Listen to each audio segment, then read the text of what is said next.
first time the 45th President of the United States of America, Donald J. Trump.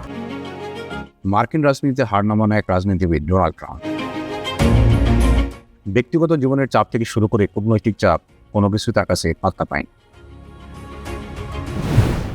তবে কোনো প্রতিকূলতায় তার আত্মবিশ্বাসে বাটা ফেলতে পারেনি। সব সমালোচনাকে বৃদ্ধাঙ্গুলি দেখিয়ে তিনি হয়েছেন মার্কিন যুক্তরাষ্ট্রের 47তম প্রেসিডেন্ট।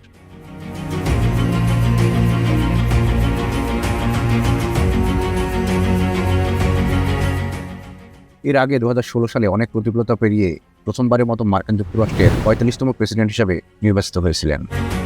কিন্তু পরের নির্বাচনে তিনি জো বাইডেনের কাছে নির্বাচনে হেরে যান। Biden has now won 270.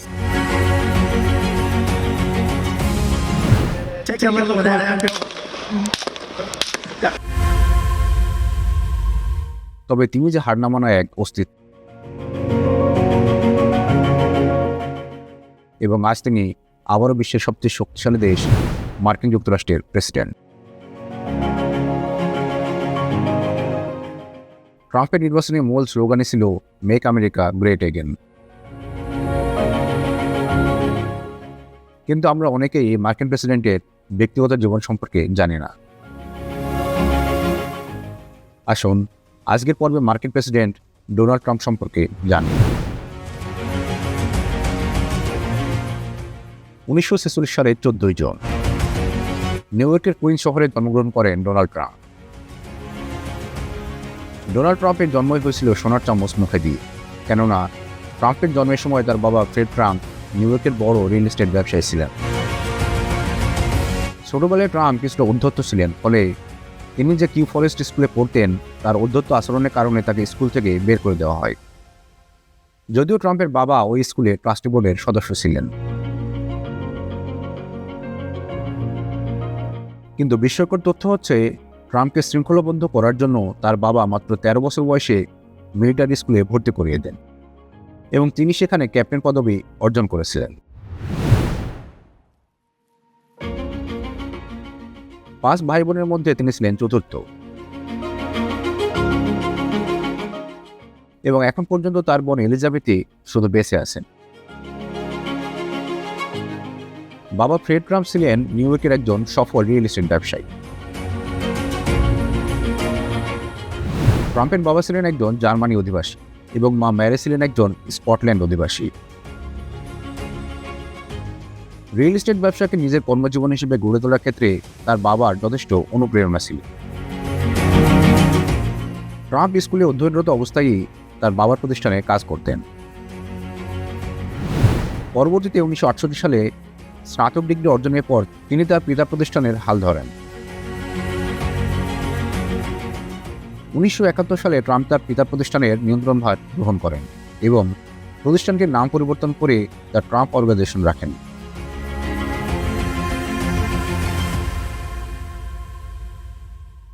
1990 সালের দিকে ট্রাম্প প্রায় দেউলিয়া হয়ে পড়েছিলেন।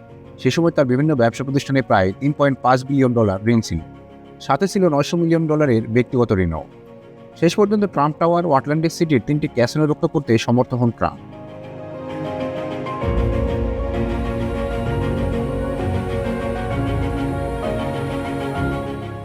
বর্তমানে তিনি ট্রাম্প অর্গানাইজেশনের সিইও এবং তার অধীনে 100টিরও বেশি কোম্পানি রয়েছে। ডোনাল্ড ট্রাম্প 2004 সাল থেকে 2015 সাল পর্যন্ত দ্য অ্যাপ্রেন্টিস নামের একটি টিভি রিয়েলিটি শোর উপস্থাপক ছিলেন। তিনি এই রিয়েলিটি শোর সহ-প্রযোজকও ছিলেন। এই অনুষ্ঠান থেকে ট্রাম্পের এপিসোড প্রতি আয় ছিল $375,000। এই রিয়েলিটি শোটি টিভি ইতিহাসের অত্যন্ত সফল একটি রিয়েলিটি শো।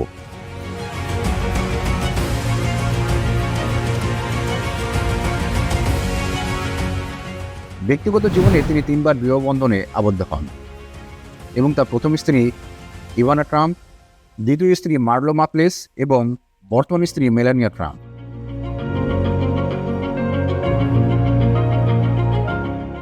বর্তমানে তিনি 5 সন্তানের পিতা।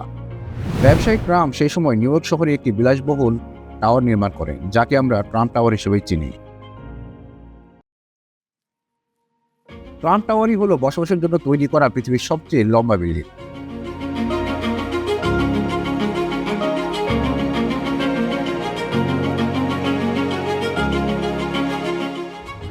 ডোনাল্ড ট্রাম্প ব্যক্তিগত জীবনে গোল্ডের প্রতি ব্যাপকভাবে আসক্ত। তার ব্যক্তিগত গাড়ি থেকে শুরু করে ব্যবহার্য সবকিছুতেই তিনি গোল্ড ব্যবহার করেন। শুধু তাই নয়, ট্রাম্প তার ব্যক্তিগত ব্যবহারের জন্য $100 মিলিয়ন খরচ করে প্রাইভেট জেট বিমানও বানিয়েছে, যা দেখলে আপনিও অবাক হতে বাধ্য হবেন। বিমানের যেদিকে চোখ দেবে সেদিকেই আভিজাত্যের ছোঁয়া, এমনকি বাথরুমের সিঙ্ক পর্যন্ত স্বর্ণের, যাকে বলা হয় Trump gold plated private jet.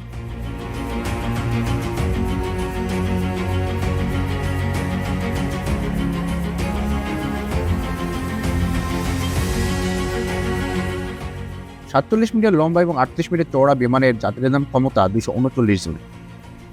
কিন্তু শুধুমাত্র ট্রাম্পের চাহিদার উপর ভিত্তি করেই এই প্রাইভেট জেটের আসন ক্যাপাসিটি মাত্র 43 জনে রাখা হয়েছে। ট্রাম্পের রাজনৈতিক জীবন শুরু হয় 2015 সালে।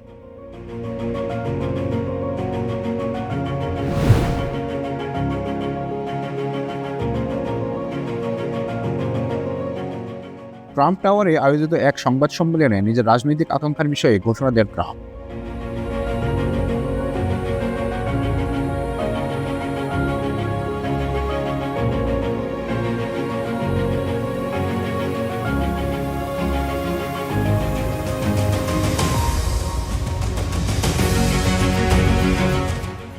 বিদেশি ইমিগ্রেন্টের ব্যাপারে ট্রাম্প প্রায়ই বিদ্বেষমূলক বক্তব্য দিয়েছেন।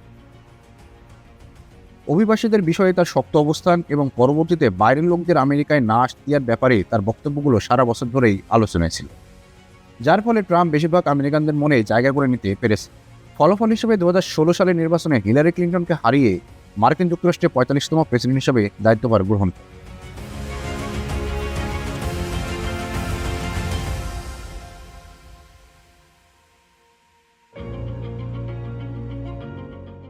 কিন্তু 2020 সালের নির্বাচনে ট্রাম্প জো বাইডেনের কাছে হেরে যান এবং জো বাইডেন যুক্তরাষ্ট্রের 46তম প্রেসিডেন্ট হিসেবে দায়িত্বভার গ্রহণ করেন।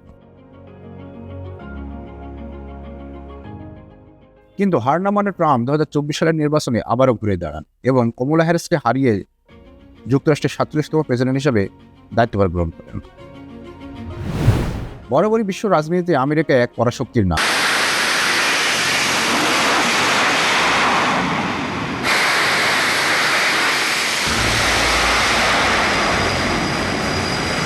যুক্তরাষ্ট্র পরাশক্তি হয়ে ওঠার পিছনে ট্রাম্পের ভূমিকাও অনস্বীকার্য। ভিডিওটি ভালো লাগলে লাইক এবং সাবস্ক্রাইব করতে ভুলবেন না। দেখা হচ্ছে পরবর্তী পর্বে, সে পর্যন্ত আল্লাহ হাফেজ।